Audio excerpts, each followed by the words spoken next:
Hey guys, this is James. And this is Denny from TB, bringing you guys episode 89. Yep, getting older and older. Cool. So today we have a tea that was sent to us by Cwin from deathbytea.blogspot.com. I'm a big fan. Yeah, where she's actually kicked off our in-between episodes with the black tea she sent to Denny. Yeah, so she's been nice. Yep. So she's got she sent us a tea from Classico, which Cool. is the Yin Ming Hao, which is a raw pu'erh, supposedly from the 80s, and it is looking Looks like dark. Yeah, it looks like it's from the 80s. It looks... The only difference between a ripe pu'erh and this would probably be that this has sort of this, like, grayed aspect, dulled look to it in terms of the saturation of the color. Otherwise, it would be very hard to tell a ripe apart from this. That being said, I think once we brew this up, it'll look a lot more like a green raw pu'erh. So, Yep. what do we got going on here? We got a little tiny gaiwan. Yep, 60 milliliter gaiwan. We have been drinking a lot of tea today, and we're going to give this guy a couple rinses. And Cool. I'm going to try to push pretty hard and fast on this tea, Sure. just so we can kind of see the full breadth of it, or a fuller breadth than we normally would. Got it. Yeah, sounds great. And some days are just good days to drink a lot of tea. Some days you kind of just have a couple of cups. Oof, it smells like the ground. Oh, I love it. Man, what is up with these old raws that just smell like being in the garden? We've all been in the garden, right? Yeah, Is that like so a have weird these old euphemism raws. for something? I don't know. It smells great. I feel like it probably is. It smells just like... Man, I mean... Oh, wow, yeah.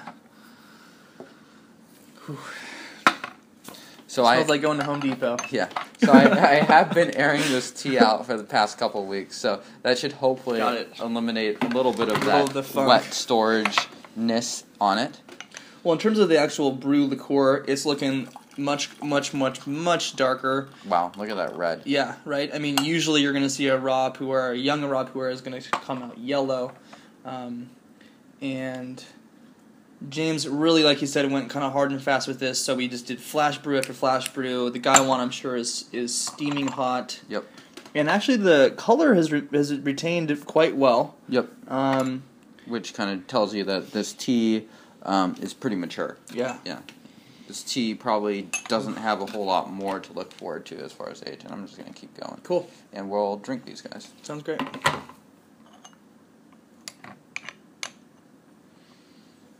Yeah, so I need to think of something besides vegetable patch to describe this, but that's what it smells like right now. Cool. Yeah, let's give it a shot. Cheers, guys.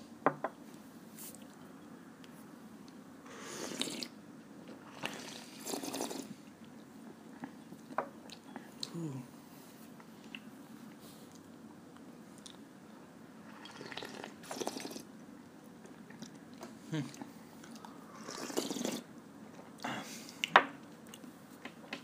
My first impression is, this is delicious.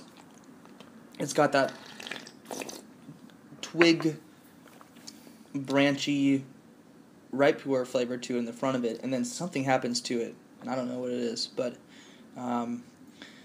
it has like a very long-lasting flavor.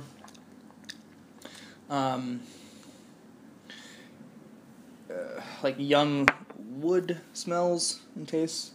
It's almost a little bit spicy at the end of it. It's really good. Extremely smooth. Extremely smooth. I think it's got a nice sweetness to it, like the sort of Huigon lasting, returning to your mouth sweetness that is really pleasant. What do you think, James? I'm still kind of getting the feel of this tea. And I'm actually very curious to what it tastes like in a few steeps, too, just because I think we're still probably drinking through some of that storage. Yeah. I think I'll probably hit full throttle at steep 4 or 5.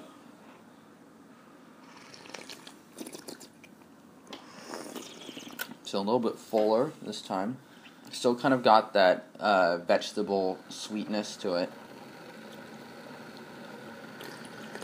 Yeah.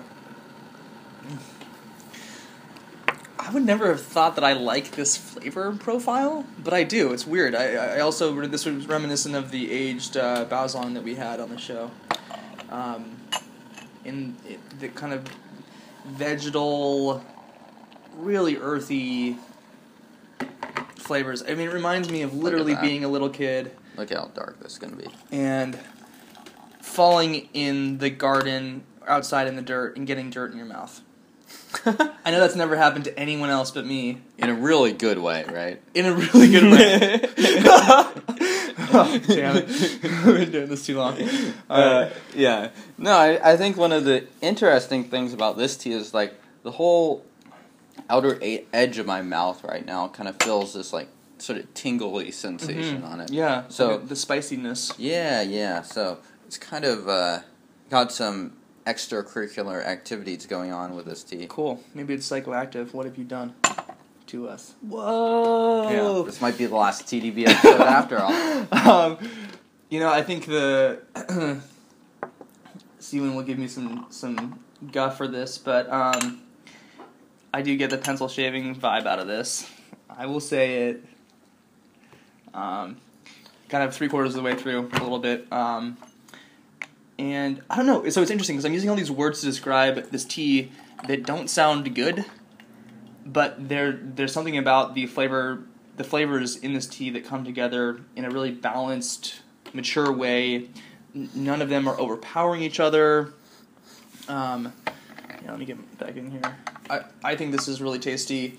Definitely unique. Definitely deserves the tiny guy one. And yeah, I mean, one of the cool things about drinking 20-plus-year-old raw pu'erh is that it just is transforming into those ripe flavors that you get so used to, but that almost are so intense that they taste artificial from a young ripe pu'erh. But this is like this sort of aged, matured version of those very flavors. Natural. Yeah. Mm-hmm. Yeah. That is really pleasant. So I'm also a little, maybe getting a little tea drunk here. And I would say each infusion has been a steady improvement on the previous one. Definitely in terms of body. And I think that, yeah. And in terms of taste, too. I think it is evolving, definitely. Yep. Yeah. And I think I'm actually going to give this a little bit longer of a fifth steeping just to see what will happen, just so we can test this tea a little bit. So what's the theory behind that? So I find that a lot of these pu'erhs, this is about where they start to lose steam, and that's not necessarily true for stuff with more age or stuff with better base material, right. And frankly I don't know for this tea. But just so, I don't know, I mean, if I were steeping this on my own, I'd probably just be a little bit more conservative in my steeping method, but you might be able to bring out a little bit more of the interesting characteristics about this tea, given it a little bit more of a stress test. And so how you achieve that, practically speaking, is basically more time, hotter water. Yep. And you're not going to do that unless you've already brewed this tea out a little bit. You know that it's going to be able to tolerate longer steep time with hotter water. For instance, if we knew, wow, this tea is almost tasting bitter, let's add some more, add a bunch of time and heat to it, it's probably going to taste pretty gross. So this is a wise move by a experienced tea drinker. Yep, I should grow a white beard. I'd like to see that. I don't think my mom would. I'm growing white beard hairs. I bet they look kind of blonde on camera. No way.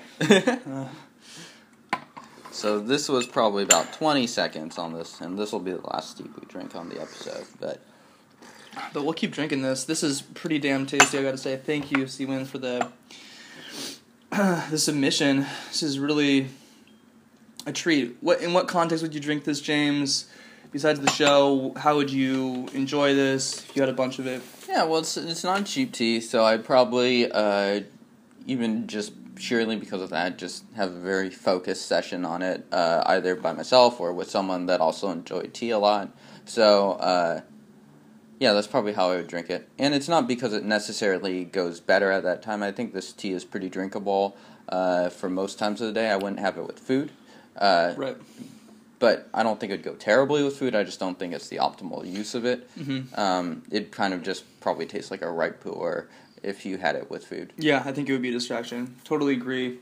And I think that a tiny little gaiwan like this is just as pleasant. You're going to get 6, 7, 8, 9 steepings out of it anyway. You're going to get plenty of liquid.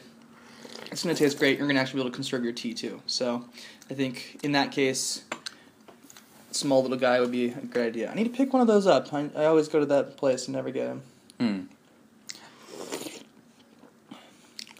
So, I would say that the extended steep didn't do actually a whole lot. It just kind of enhanced the overall stuff that was happening already. Yeah. It's a nice little tingling on the tongue, tingling in the whole mouth, really, at this point. So, lots of activity with this tea.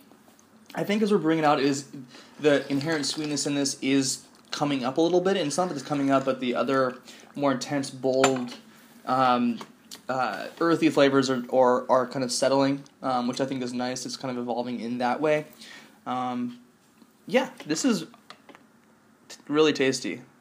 I don't know if I would drink this every day because it's kind of a specialty, but a specialty tea. If you drink this every day, you would be spending more on tea than you would be on food. So, yes, but it's great to have as a treat and for sure. Really delicious. So we're gonna keep on drinking this. But where could someone find out more about tea, Denny? Well, James. You guys should check us out on tdb.org. That's teadb.org. We have a blog with a ton of content. We also have a newsletter on there. Sign up for it. You'll get updates from us and communicate with us using email is what newsletters do. We don't have any plans for the newsletter yet. You'll learn what shirts we're wearing. It's very in-depth. In the future, which is now for you, hopefully there's something going on in the newsletter. Yeah, woo. Okay, and subscribe, of course. And check us out for our in-between episodes, too. Want to talk about that for a second, James?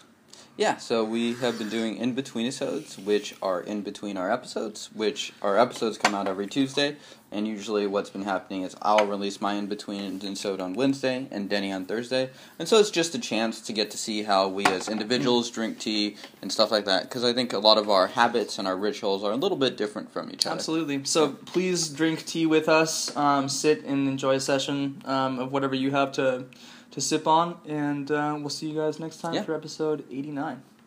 Or was this episode 89? 90? I don't know. Thanks for watching, guys. Cheers.